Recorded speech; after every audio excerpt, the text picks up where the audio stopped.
Hello everyone, welcome to Maths Easy channel. As we have done the model paper of class 8 board, so half of the paper we have done, half paper is left. तो मैंने बोला था कि मैं second part लेके आऊँगी और paper का फर्स्ट पार्ट हमने कर लिया है. उसमें जो भी क्वेश्चंस मैंने 7 to 8 क्वेश्चन कराए थे वो क्वेश्चन अगर आपको कोई प्रॉब्लम हो तो आप कमेंट में पूछ सकते हो उसमें. और अब ये मैं नेक्स्ट पार्ट करा रही हूँ, पार्ट 2. ठीक है, you can write over here that it is part 2 because एक बार में सारा पेपर नहीं हो पा रहा था, तो मैंने सोचा कि थोड़ा पार्ट 2 में भी कर देंगे और पार्ट्स में करेंगे तो पेपर अच्छे से क्लियर हो जाएगा. मॉडल पेपर है तो थोड़ा सा आपको प्रैक्टिस के लिए बढ़िया रहेगा. ठीक है, so let us start the question. See the question is straight, true और फॉल्स. जो पहले क्वेश्चन किए थे वो जब आप पहले वाला वीडियो देखोगे, मैं एक प्लेलिस्ट मैंने बनाई है क्लास 8 की, तो मैं उसी में ये वाला भी डालूंगी और वो वाला भी डालूंगी. तो वो पार्ट 1 पार्ट 2 करके आप उसको अच्छे से देख सकते हो, आपको समझ में आ जाएगा. ठीक है, मगर आप पार्ट 1 देखोगे तो ही पार्ट 2 भी समझ में आएगा. वैसे मतलब ऐसा कुछ नहीं है, उसके क्वेश्चन अलग है, इसके अलग है, पर पूरा देखोगे तो पेपर का क्राइटेरिया समझ में आएगा कि क्या है. ठीक है, okay. So question number 8, question number 7 तक किया था. 8 है स्टेट ट्रू और फॉल्स. इसमें ये बताना है कि which is true which is false. Okay, 2 statements are given. The first statement is an expression having only one term is called polynomial. इसमें ये कह रहा है कि कोई ऐसा एक्सप्रेशन जिसमें सिर्फ एक टर्म होता है उसे पॉलिनोमियल कहते हैं. हाँ, पॉलिनोमियल होता है वो, मगर उसको पॉलिनोमियल के बहुत सारे पार्ट्स होते हैं, जैसे बहुत सारे टाइप्स होते हैं, मोनोमियल, बाइनोमियल, ट्राइनोमियल, ऐसे ही होता है. तो इसको मोनोमियल कहते हैं और पॉलिनोमियल तो होता ही है. तो ये क्या होगा, दिस इज ट्रू. ये आपका आ जाएगा ट्रू. ठीक है, the second part is 2 is a factor of 4x square. तो 4x स्क्वायर का अगर हम फैक्टर करेंगे तो क्या आएगा, 2 into 2 into x into x. 2 into 2 is 4, x into x is x square. तो 4x स्क्वायर आ जाएगा. तो बिल्कुल करेक्ट है, 2 is a factor of 4x square, true.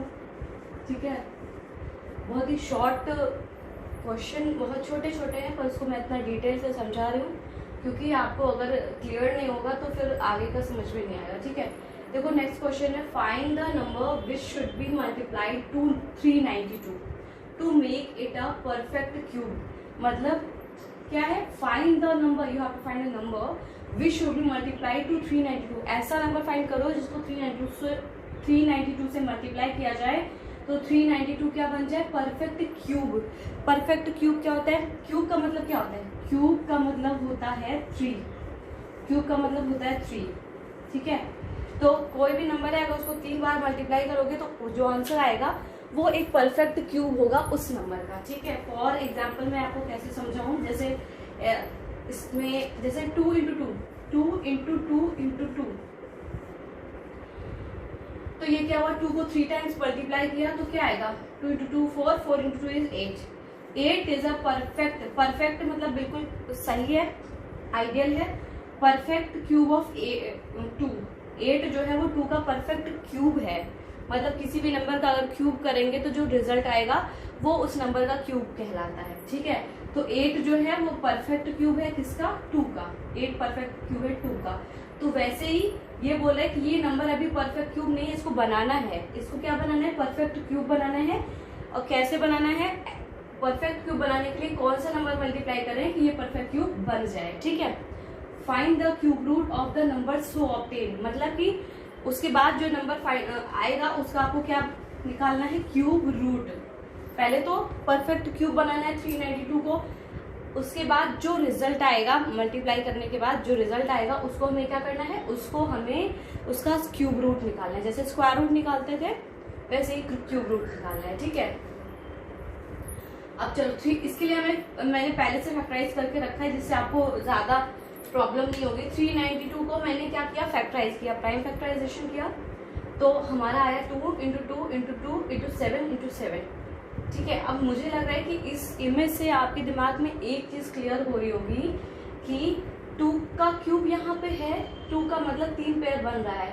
Perfect cube के लिए किसी भी नंबर का 3 पेयर बनना चाहिए. जैसे कोई नंबर ऐसा नहीं होना चाहिए कि जिसका 3 पेयर नहीं बन रहा है. अगर इस नंबर में जितने भी आपके फैक्टर्स आएंगे, अगर वो उसमें कोई भी ऐसा नंबर रहा जिसके 3 पेयर नहीं बन रहे हैं तो फिर वो नंबर क्या होगा, परफेक्ट क्यूब। ये पूरा नंबर परफेक्ट क्यूब नहीं होगा।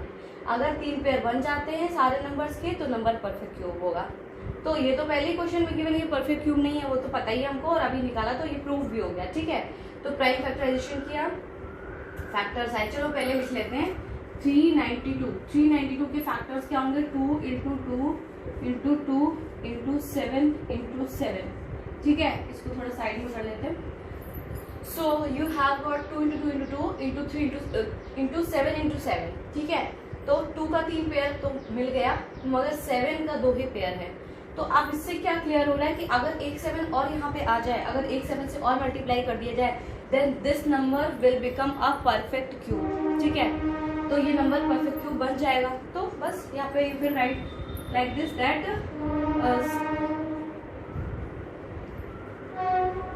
7 should be multiplied.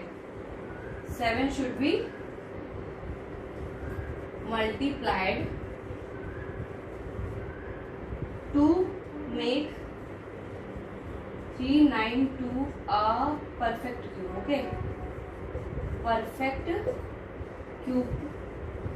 ठीक है, अब लो 7 से मल्टीप्लाई अगर हम कर देते हैं तो क्या आता है, सी 392 इंटू 2 सॉरी 7, क्या मल्टीप्लाई करना है 7। ठीक है, एक काम करते इधर भी 7 कर लेते, 2 इंटू 2 इंटू 2 इंटू 7 इंटू 7। ये तो पहले ही से था, अब एक 7 और आ गया।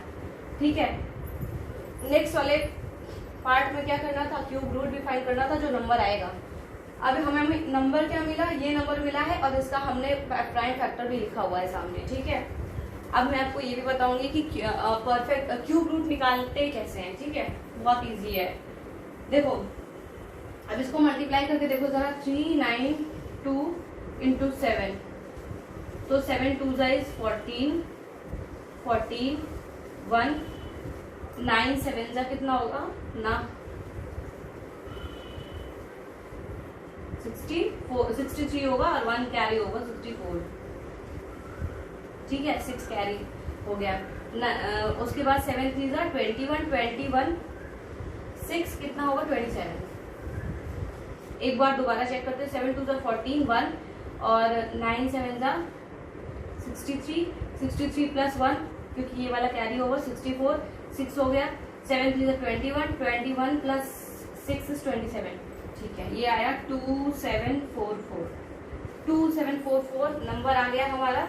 सो नाउ यहाँ पे 2744 आया, और 2744 का ये पूरा ये गिवन है क्या, prime factor 2 into 2 into 2 into 7 into 7 into 7। This is the prime factor of 2744।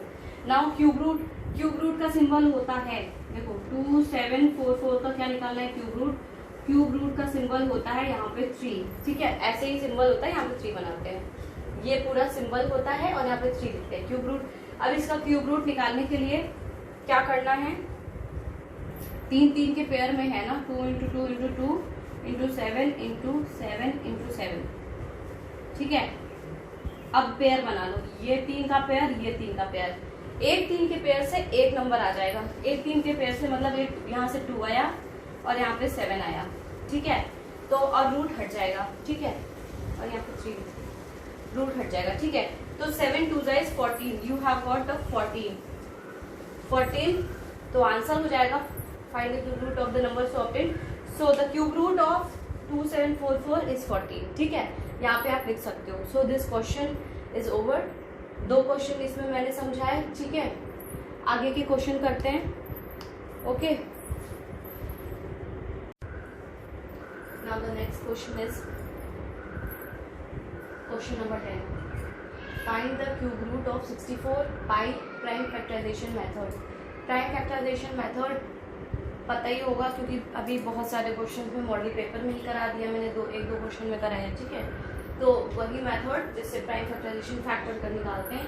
64 का क्या निकालना है, क्यूब रूट। ठीक है, तो यहाँ पे लिख लेते हैं क्यूब रूट ऑफ 64, क्योंकि क्यूब रूट का सिंबल होता है रूट और अंदर 3। ठीक है, 64। अब इसका फैक्टर्स निकाल देते हैं। ठीक है, 64 का 2 3 जा 2 जा 4, 2 1 जा 2, 2 6 जा 12, 2 8 जा 16, 2 4 जा 8, 2 2 जा 4, 2 1 जा 2. Okay, so how many factors we have got? 2 into 2, कितने 2 आए? 1 2 3 4 5 6 into 2 into 2 into 2 into 2, 1 2 3 4 5. Okay, so अब इसको ऐसे लिख लो, ठीक है, क्योंकि प्राइम फैक्टर निकालना है इसका, सॉरी क्यूब रूट निकालना है. क्यूब रूट निकालने के लिए ये पहले रूट लगाओगे, उसके बाद अब 3 3 का पेयर लेते हैं. एक पेयर ये हो गया, एक पेयर ये हो गया. मतलब क्या है? पेयर का मतलब क्या होता है? सेम नंबर होना चाहिए. ठीक है, मतलब ये तीनों सेम होना चाहिए, ये तीनों सेम होना चाहिए. पेयर ले लिया हमने. अब इस पेयर से एक पेयर, हर एक पेयर से एक एक नंबर बाहर आ जाएगा, रूट आ जाएगा, क्यूब रूट हो जाएगा. तो ये जाएगा 2 into 2 is equals to 4. So the cube root of 64 is 4 by the prime factorization method. Okay, तो मुझे लग रहा है कि ये क्लियर होगा. क्वेश्चन बहुत ही आराम से समझाया है, ऐसे एक एक चीज़ों को क्लियर करके. Okay, so the next question is a total of 1000 people purchased items from a shop on Monday. मतलब कोई शॉप से 1000 लोगों ने मंडे को सामान खरीदा. Okay, if 250 people purchased shoes, find the central angle of the people who purchased shoes. अगर 250 लोगों ने क्या खरीदा? शूज खरीदा. तो you have to find out the central angle of the people who purchased shoes. मतलब जो जिन्होंने शूज खरीदा उनका आपको क्या निकालना है? Central angle. ठीक है, सेंट्रल एंगल निकालने के लिए क्या करते हैं? So right down here that central angle of people who purchased shoes. So equal करके चलो. अब कैसे निकालेंगे सेंट्रल एंगल? उसके लिए क्या करते हैं? पहले हमें जो निकालना है उसको ऊपर लिखते हैं. क्या निकालना है? हमें सेंट्रल एंगल उन लोगों का निकालना है जिन्होंने शूज परचेज किया. कितने लोगों ने? 250 लोगों ने शूज परचेज किया. तो यहाँ पे 250 लिख देंगे. ऊपर जो भी निकालना होता है वो लिखते हैं. ठीक है, नीचे क्या लिखते हैं? डिनोमिनेटर में टोटल, जो टोटल है वो लिखेंगे. A total of 1000 people purchased items from shop on Monday. मतलब 1000 लोगों ने, टोटल 1000 लोगों ने सामान खरीदा था. तो यहाँ पे 1000 हो जाएगा टोटल में. ठीक है, मल्टीप्लाइड बाय हमें क्या निकालना है? Central angle. और सेंट्रल एंगल निकालने के लिए हमें यहाँ पे 360 से मल्टीप्लाई करना पड़ेगा. Okay, now start. 0 0 कैंसिल, ये 0 कैंसिल. 5 5 जा 25, 5 2 जा 10. ठीक है, अब 2 1 जा 2, 2 1 जा 2 एंड देन 2 8 जा 16, 18 टाइम्स क्या? 18 इंटू 5 आ जाएगा आपका आंसर. 18 इंटू 5 करोगे क्या आएगा?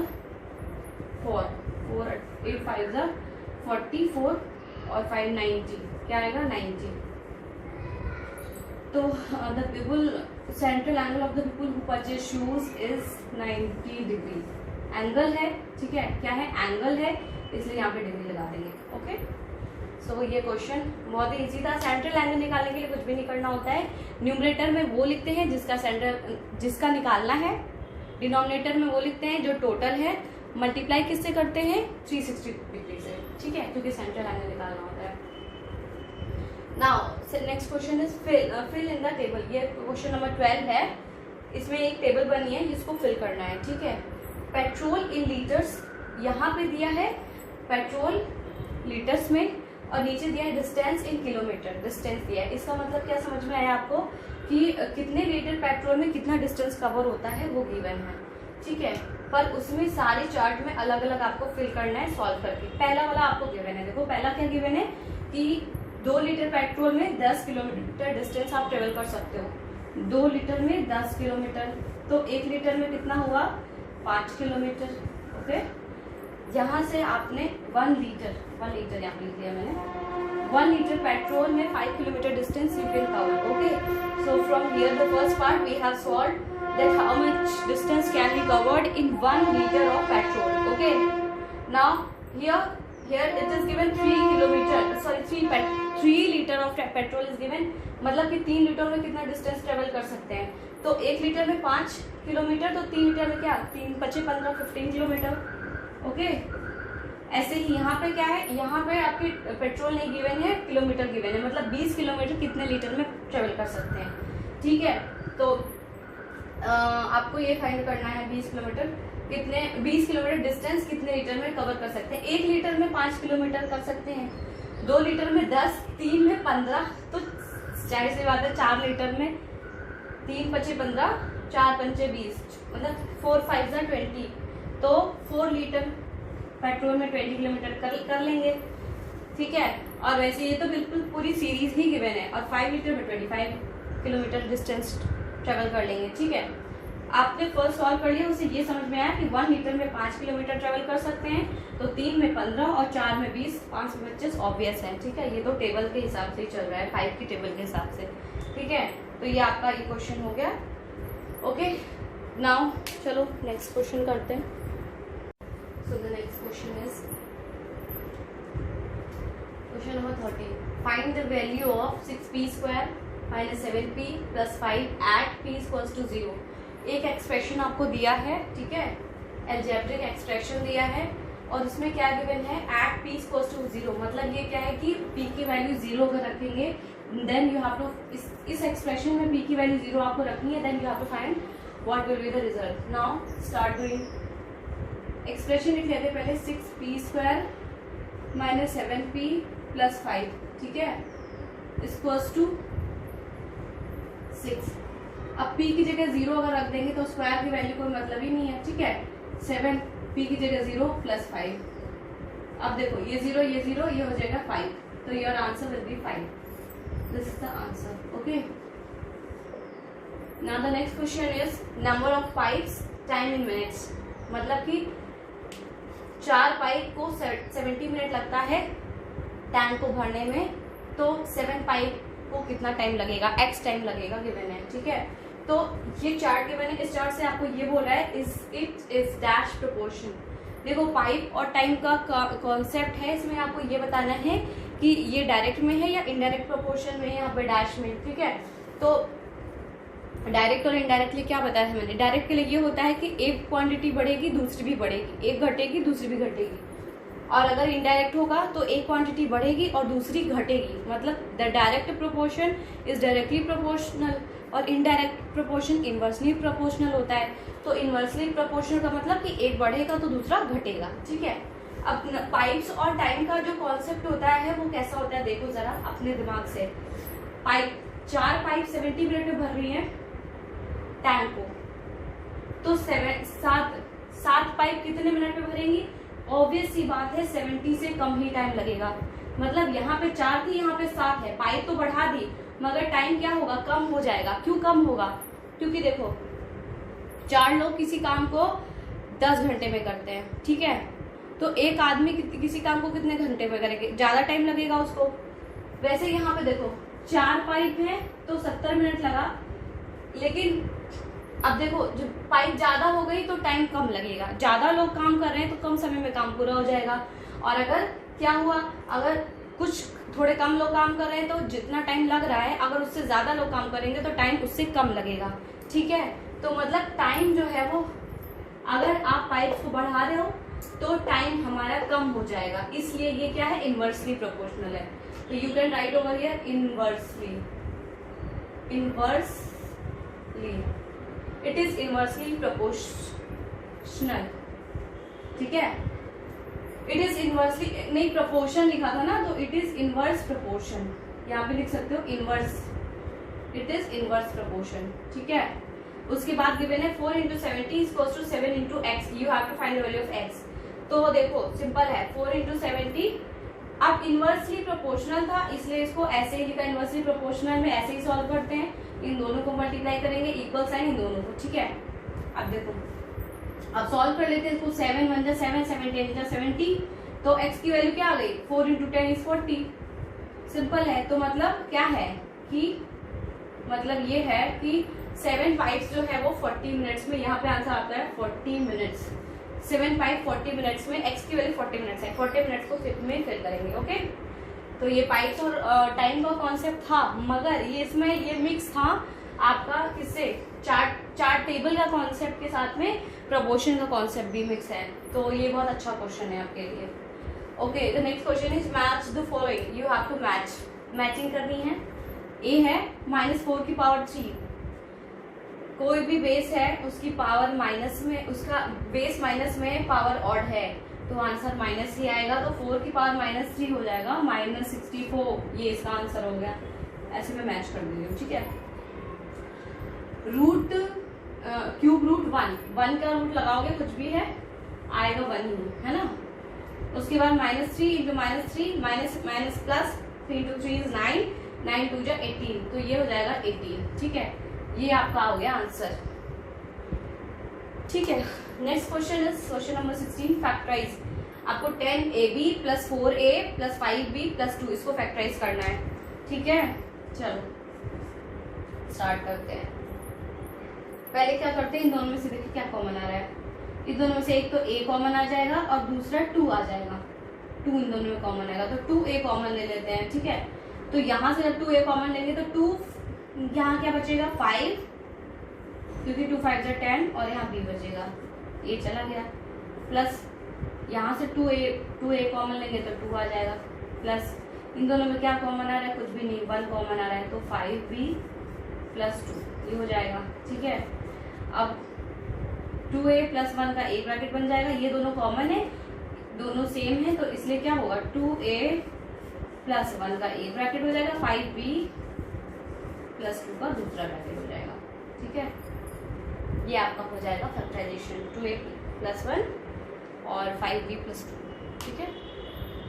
ओके, तो ये आपका पार्ट 2 था। Part 2 is finished. अब इसका पार्ट 3 भी आएगा क्योंकि बहुत लॉन्ग पेपर है, तो थोड़े थोड़े टाइम में अगर आप समझोगे तो समझ में आ जाएगा, ठीक है। So I will give the part 3 of this paper. Part 2 is completed. Okay, thank you.